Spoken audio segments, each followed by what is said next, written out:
Hey everyone, my name is Rooster, and welcome back to Mechabellum. In today's video, I just had a pretty interesting high MMR game against none other than Legion, very strong player from the 201 region.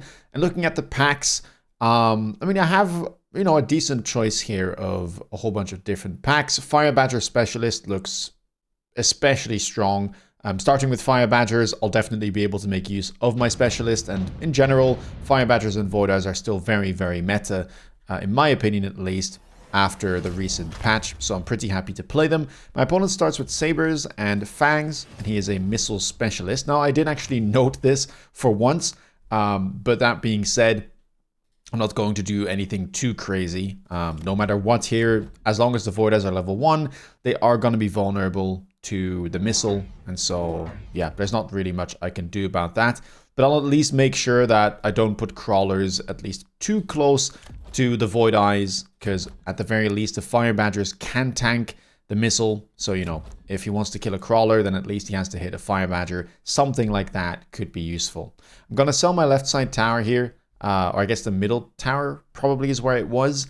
Neither here are very useful, but I'm kind of hoping to be in a headbutt because that would suit the Void Eyes rather well, especially with charge shot still being so cheap. It is a rather good counter to the enemy Sabers, but it looks like we're going to end up in a Crossfire instead.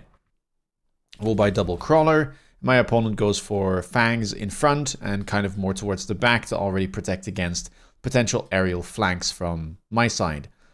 Now, long term here, I'm likely kind of planning to buy an air unit on round 2. The annoying thing about Missile Spec is that it does, kind of annoy a whole lot of the aerial units that you can buy.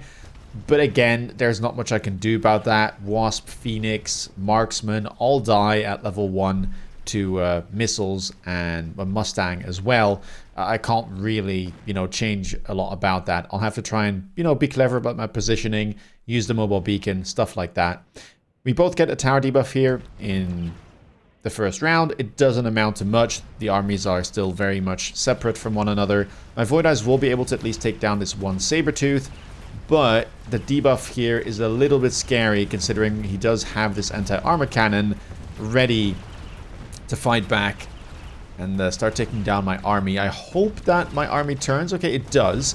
So I'm actually not too crippled in this case, but the Sabertooth with its new 3.2 second attack speed has gotten a little bit better against the smaller stuff like Void Eyes and Badger. And I think in the previous patch, this probably wouldn't have been a win for my opponent, but now, with the attack speed, it is. Now, the missiles are available. My opponent picks our anti-interference module, and I decide to go for the EMP. I almost always pick this when it shows up on round 2 and there's nothing better offered, because this spell is completely nuts later on in the game. It has a very short cooldown, but when you get this on round 7 plus, it's so annoying to deal with. Your opponent kind of just can't go into air, or even if they do, they have to go and jump through all kinds of hoops to try and dodge it.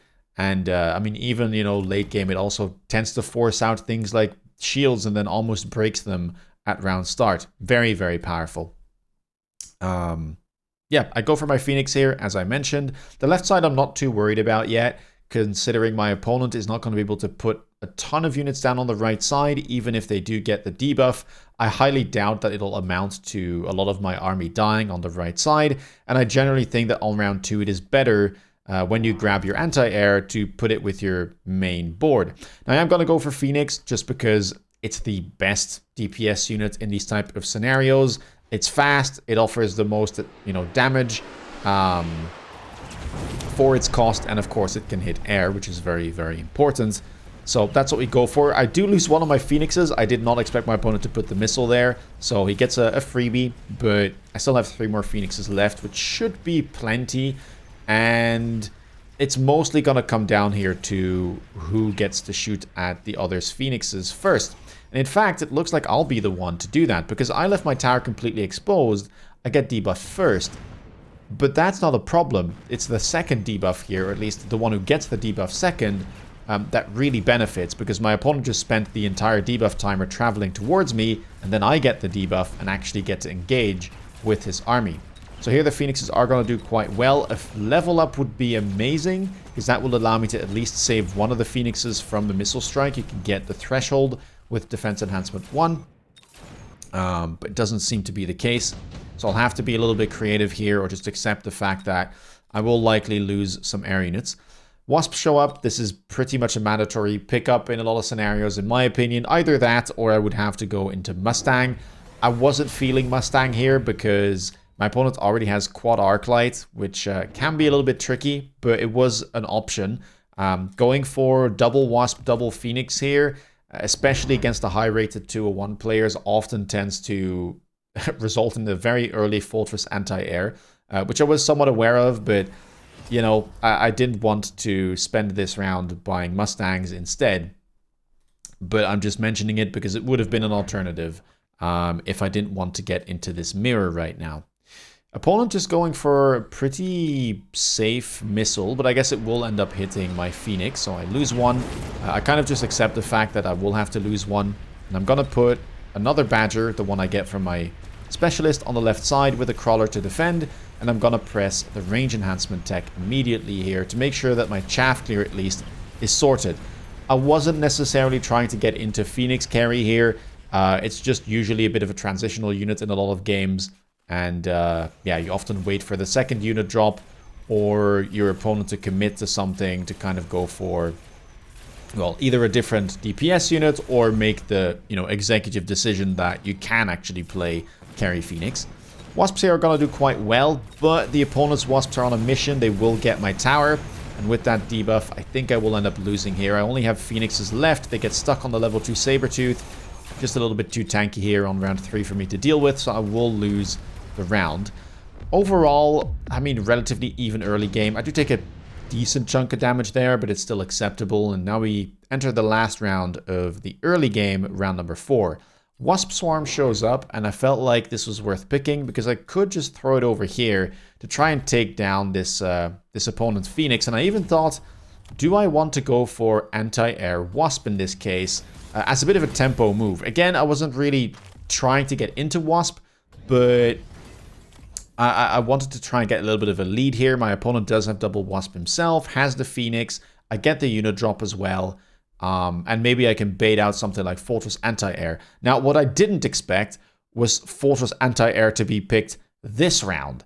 I thought it would maybe go or show up next round on round 5, but round 4 is exceptionally early. I was kind of expecting it, just, you know, not on this particular round. So that gets a little bit scary. Now, obviously, this gives me ample time to get out of my air units, but the fact that I click aerial specialization here on my Wasps does feel a little bit worse, considering it's, you know, the immediate fortress that gets picked up here. I very likely otherwise would have sold out of my Phoenix next round, the blue one, and preemptively gotten something like a melting point, because I kind of know that my opponent would go Fortress Anti-Air after seeing this. And indeed they do, but they do it a little bit earlier. My Wasps are going to do a good job on the left side at the very least. I take down a Phoenix. I take down a Wasp as well. The right side is going to go pretty well. Now this Fortress though, and look at its experience shoot up, it's not going to do very much of anything. In fact, it is just going to end up dying here to the Badgers and my Phoenixes. However, because it took down one level 2 Phoenix and about a pack of Wasps, it actually managed to get enough experience, which I can't show right now, to get a level up. And that is scary. I don't really care about the Fortress Anti-Air so much because I can get into melting points, but the fact that this gets a level, even though it didn't do anything, at least, you know, on the ground, it gets scary late game. The level might not matter so much now, but, you know, once he gets things like range enhancement, suddenly he has, you know, double the damage of a level 1 Fortress, which might be able to contest my Badgers and my melting point that I'm going to go for more easily as well. More Fortresses, of course, get picked up here. I'm going to have to start selling out of my units, which I am going to be doing. We get a missile spec, or again here, or a missile strike from my opponent. My EMP is back off cooldown, which I'm pretty happy with. Just going to be able to use that. And yeah, I'm going to have to get into a melting point here, most likely. The only downside to this whole thing is that Fortress honestly can fight back against Melting Point quite well, especially because of these type of drops, right? Both of us went into Wasp, and the Wasp really annoys, you know, the main counter to Fortress, the Melting Point. And the fact that, you know, I can't use my Wasps to counter the enemy Wasps means that, you know, I'm going to have to find another anti-Wasp unit here. And that is maybe going to pose a problem long term. For now, though, I'm kind of fine just going for the Melting Point. There isn't too much of an issue yet, but it is something to keep in mind. I'm going to grab another Wasp Swarm here, by the way, from the card selection. My opponent goes for Efficient Giant Manufacturing, buys 2 more Fortresses. And I am going to EMP the enemy units here. Melting Point will actually lock onto that level 2 Fortress instantly, which is very nice. And I should be able to win this particular round. I have a couple of Wasps left still. As long as not all of them die, I should be fine to take down most of the Wasps. But you can see here, if the Wasps would arrive a little bit earlier, my Melting Point would get stuck. Thankfully here it is able to take down at least that Fortress, and it would be able to get a level as well, which will help. But overall, it'll be a relatively close round, I imagine. The Fortress is not that high hit points. I think the Melting Point should be able to win. I'm also going to get a debuff, I believe, after I get debuffed myself by this one Wasp pack. My Melting Point should be able to fight back against it. It'll take a little bit of damage here, but there's just not enough left to contest the Melting Point. A nice timed tower debuff for myself. My Melting Point will prevail. Not a ton of damage, though, and Fortress spam can get a little bit out of control. I'm definitely down on deployments in terms of Melting Points, so I think I'll have to kind of, you know, do a 2-to-1 ratio type of thing where my Melting Points are going to have to take down 2 Fortresses apiece. Sabretooth here shows up, and I'm not too interested in any of the other units. I was really hoping that I would get something like a Mustang from the unit drop. That would have helped me tremendously, but, you know, sadly I'm not that lucky, and instead we just get a bunch of DPS. So I think to myself, maybe I should just take the Saber here. It's the best cell, at least the best single cell that's available. The Scorpion sells for more, but it sells across 2 rounds. And I can use it on the left side here without needing, you know, another Melting Point, because that was kind of my concern here. I have other things that I need. I eventually might need to get into Mustang. I kind of want to get more crawlers going. Maybe I need another Badger as well. I need Melting Points. So if I can just use one of my deployments here as a Melting Point and then use the Sabretooth as a kind of substitute Melting Point on the left, I'm kind of fine with that. Now 3k hit points is slightly high to try and tempo, but I thought to myself, you know, I can maybe go for a play like this. I don't think my opponent would expect it, considering they already have, you know, chaff here, here, here, here. It's very unlikely that they will put a chaff unit here this round. So I can insta-lock this Fortress, and with double shot on a level 4 Sabretooth, it should be able to go down pretty easily. But now, as I mentioned, right, all of these Fortresses suddenly have levels. And that's kind of the scary bit. If Fortress Anti-Air didn't give so much experience, or like didn't credit all of it to the Fortress, then most of these would likely still be level 1. Because, you know, this one especially died instantly last round, but it still, you know, got that level from the previous turn. Once again, though, no range on the Fortresses means that the Melting Points are just going to have a feast. I am getting stuck a little bit on the Wasps, but it's not really a problem for the time being. It looks like I will have a pretty successful round. My Sabretooth ended up dying on the left. And the Arclights, after getting range, are doing a pretty decent job at cleaning up. But I get a nice round, and now my opponent is down to 2k. Probably about 2 round wins away from losing. So that is the plan. And I have some things I can do here. I could go for Electromagnetic Barrage. I could go for something like an oil play as well on the left side if I want to. I do take up the anti-interference module. My opponent now has 2 of them, which I guess does kind of mess with my Electromagnetic Barrage plan, but I still think it is worth going for. Didn't mention this, but my opponent went for a kind of cheeky Phantom Ray play here, which I'm not sure does a ton, considering how many Arclights he has, but it's interesting to look at, or at least to look at how much it's doing. Now we have range finally coming out on the Fortresses. I'm going to go for a bunch of barriers, mainly to stop any missiles from doing anything, and also kind of to try and stop this oil from spreading too far back. And you will see that I sold my Sabertooth. Now, the reason I did this is because I thought it was going to be countered, you know, very much. Although I did expect this crawler. This is kind of, you know, normal. My opponent puts something on the line here, gets an insta-lock. You distract it with a chaff, and then you put something behind to insta-lock it. I could have left it and missiled it. That was a thought. But instead I thought, let's play it safe. Use the oil. I don't think barrier is going to come out this turn. And, you know, try and set the ground on fire, kill all that chaff, and hopefully let this melter kill everything on the left side. And then we're going to be maybe one round away from winning. That was the hope.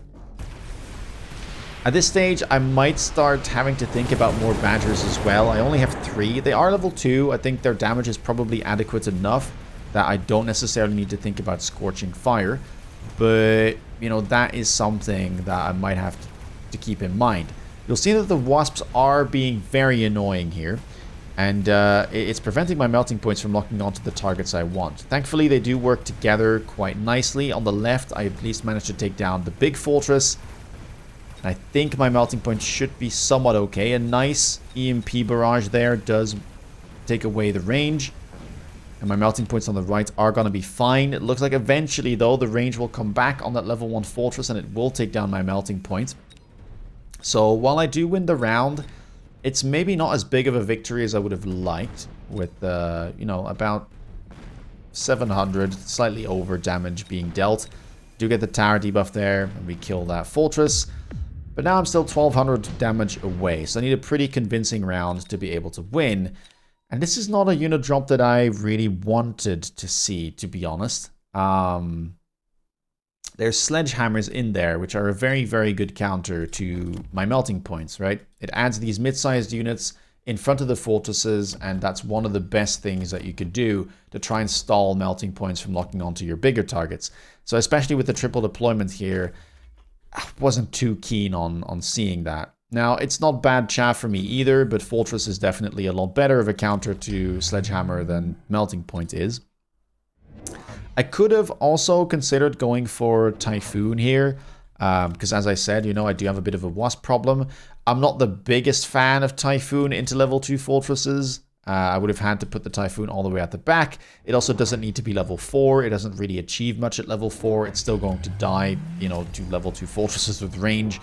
All the same, and just give away more experience. So, you know, if they were level 1 Typhoons and a couple of them, I probably would have taken that. But the level 4 just didn't seem great to me. So instead I decided to go for more chaff, which I felt like more stall is not a bad thing per se. But yeah, now things are getting a little bit out of control. My opponents already have a triple tech fortress with the barrier and still has the money to buy even more fortresses with that efficient giant manufacturing. He's now up to 5 deployments after picking it, which means that he has made 100 resources from that. I'm gonna try and beacon away my wasp in the back to try and dodge the missile, but I don't do so adequately. On the top left, I tried to go for a little bit of a play to take down this high-level wasp, but the Fortress AA has so much range that it just takes down all of my wasps there, so that's unsuccessful. I also have a couple of Mustangs that I added. Finally, I tried to maybe do something about that, but is it gonna be enough? We'll have to see. Melting points on the right are just getting stuck, and yeah, you can see the sledgehammers here in front are being a real pain. I do manage to take down the shields, and the EMP also gets sent into the wrong target there, going onto a single sledgehammer. And all of a sudden, I go from having 3.8k hit points to, yeah, going all the way down to 865, lower than what my opponent was at. So even though we had a pretty good early and especially mid-game, things are looking somewhat dire now after the sledgehammers have hit the field. We get heavy armor here. I mean, I think taking an item is probably the right thing to do. My opponent gets a sledgehammer production line, which they go for. I could have taken that myself as well, but again, sledgehammers are just better here against melting points than they are against fortresses, so I wanted to take the cheap item. And at this point, I wasn't quite sure what I needed to do. I think I do take the range on the Mustang. I felt like, okay, I really need to make sure that I get rid of these wasps because they're being a massive problem to deal with right now. And yeah, that was the main thing I was going for. Double Wasp on the right side, triple Wasp even, with both range and aerial specialization. I do also have double defense enhancement with subterranean crawlers, which I picked up a little bit earlier in this game to try and deal with the oil fire play, just to make sure that my crawlers do get through. I'm going to go for the same play here in the top left. With the Wasps, I didn't really know where else to put them because they would very likely end up, you know, dying to the fortresses. And I mean, that's pretty much it. I would have liked to have at least one more melting point, maybe over here. I think that would have been nice. Maybe another badger as well, kind of having, you know, the classic melter, badger, melter, badger, melter, badger, melter, badger setup. But aside from that, you know, I got stuck, I guess, with some of my deployments, and I really needed to answer the Wasp this turn. Is it going to be enough? We'll have to see. Left side right now, trying to get through the shields. We'll have to get through those sledgehammers as well. Right side, very much similar. It's kind of hard to see, but there are some sledgehammers right there. And of course, more are being spawned by this fortress here with the item, which it currently doesn't want to highlight. But trust me, it is spawning them. Melting point, going for some barrages, but they don't hit well at all. Again, I miss everything. And yeah, with all of these fortresses, you know, trying to hit my melting point, that doesn't look too good. Maybe we should have gone for energy absorption, but I kind of doubt it that it would have done enough here, to be honest. I would have maybe taken down one more fortress, but then, you know, when the ramp up kind of resets after retarget, the healing also would have stopped. So yeah, not a successful counter here for me and my melters. Now, what should I have done this game? There's a couple of things. We can replay this round. There is a way to win this round, but I couldn't find a way to like win the game, which is a little bit of a problem because the play that I'm going to go for is very much, you know, a cheese play in the sense that it is rather easy to counter the turn after. So ideally, I would have, you know, killed my opponent with it. Now I'm going to go for the Wasps in this instance. And the reason I'm doing that is because the unit that I'm going to be buying is an Abyss. A level 2 Abyss at that. With the Wreckage Recycling Tech. That's what it's called. The one that heals you for, you know, the amount of hit points of whatever unit you killed. And that's a really, really good counter to these type of Fortress AA setups. Because Fortress AA can kill Abyss because it's so big it basically doesn't, well, get missed. You know, it tanks every single one of the barrages and eventually it will end up dying. But if you have the healing tech, then you're kind of fine. Now, I will have to maybe sell some stuff now that I think about it. Not quite sure what I want to end up selling. I guess it could be a sledgehammer. Could also be one of my wasps. Maybe that's the better thing. Doing something like this and then beaconing this over to the left or the right. I guess both would be fine. And I'm using all of the wasp behind this Abyss because I'm hoping that the fortresses kind of get stuck on it.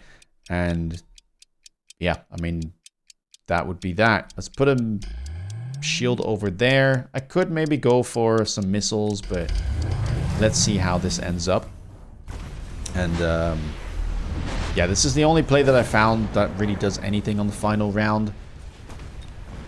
But the problem, as you will see, is that, you know, the rest of the board will be somewhat suffering here.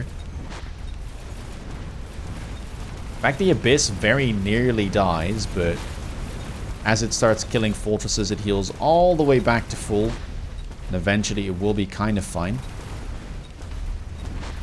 There's still quite a lot to get through, but as it plows through all of the enemy fortresses and slowly takes them down, heals back up every single time, it will be completely fine. But you can see that it gets chunked a lot throughout this entire fight.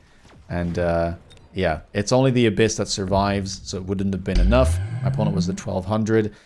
So, you know, it's an interesting one, but next round my opponent can just, you know, build a couple of melting points and I would have been in the exact same scenario that I was in the real game, which is very much outskilled on the board.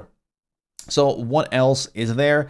Well, there is the round where I decided to sell my Sabertooth, where I thought, oh, it's going to get countered. Let me just preemptively sell it and, you know, go for the melting point transition anyway.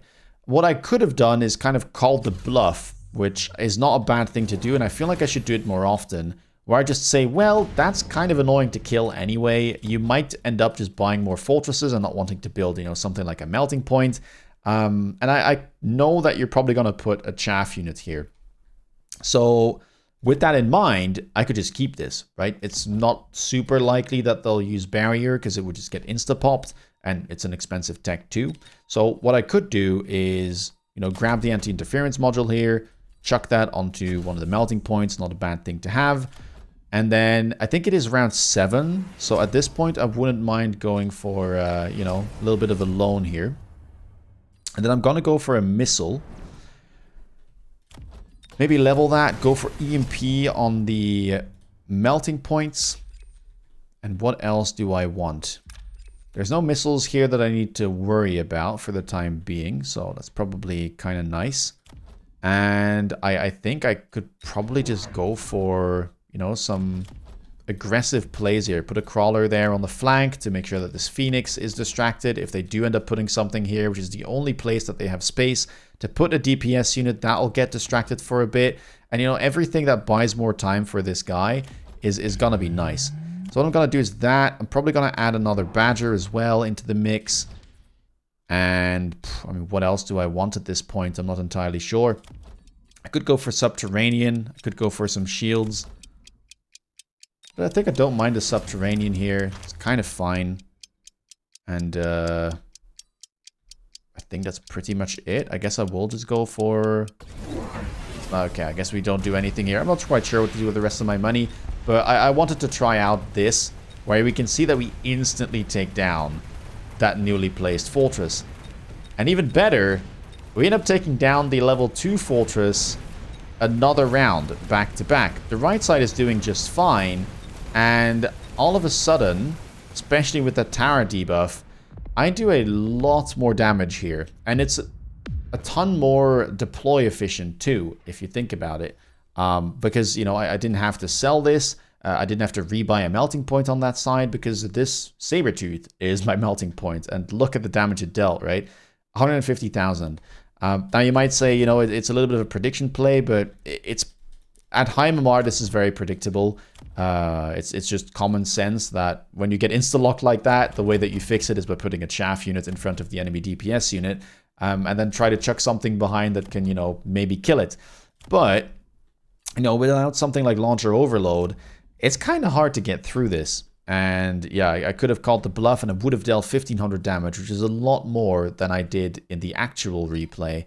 Where I went for, I think, the fire play with the melting points. If you have a quick look, this round my opponent had 1,954 hit points. They would have gone down to, you know, about 500 with the saber play. And here they went down to about 1,200, right? So they lost 700-ish hit points. It does matter because if they go down to 500, all of a sudden, you know, they do start losing to something like that Abyss play. And, you know, the combination of the two could have meant that I end up winning this game. It's the best I could come up with. But yeah, I hope that you guys enjoyed it. If you did, please leave a thumbs up and down in the comments below what you thought about it. And yeah, like what your preferred way of dealing with this type of stuff is. If you want to stay up to date with my latest content, please consider subscribing. And if you want to see me play live, check me out on Twitch. With that being said, take care, guys, and see you in the next video. Bye-bye.